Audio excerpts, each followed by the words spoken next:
Дед Мороз, dès ses origines aujourd'hui. Дед Мороз est le nom du Père Noël russe qui signifie grand-père gel. Дед Мороз, en Russie, est le personnage principal des fêtes de fin d'année. Un dieu slave serait à l'origine du Дед Мороз.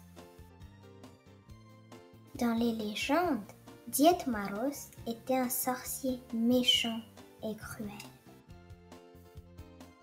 En effet, Дед Мороз pouvait congeler les gens, enlever les enfants et les emporter dans son grand sac.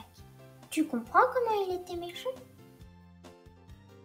En guise de rançon, les parents devaient apporter des offrandes pour libérer leurs enfants. Il ressemblait donc plus au Père Fouettard qu'au Père Noël. Sous l'influence des traditions de l'Église orthodoxe, Дед Мороз a changé. Il n'est plus ce grand méchant sorcier. Aujourd'hui, c'est un gentil monsieur qui offre des cadeaux. Est-ce que tu vois ce grand sac où il range tous ses cadeaux?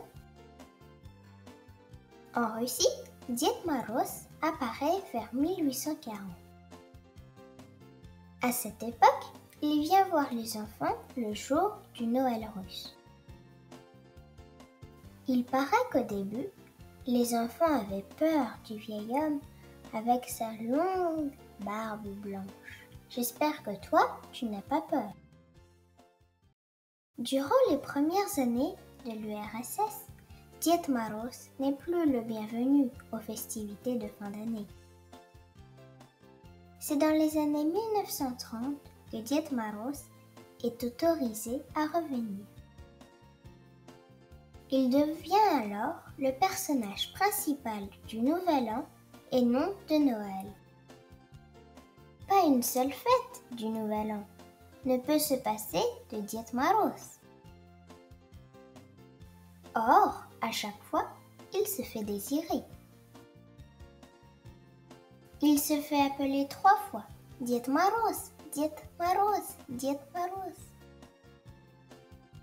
Par ailleurs, on ne déroge jamais à une autre règle.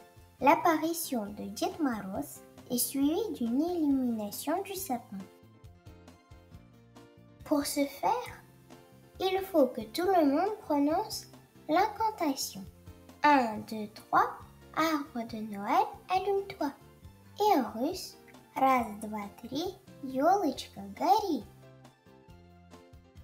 Enfin, Дед Мороз et les enfants font une ronde autour du sapin sur la chanson Un arbre de Noël est né dans une forêt.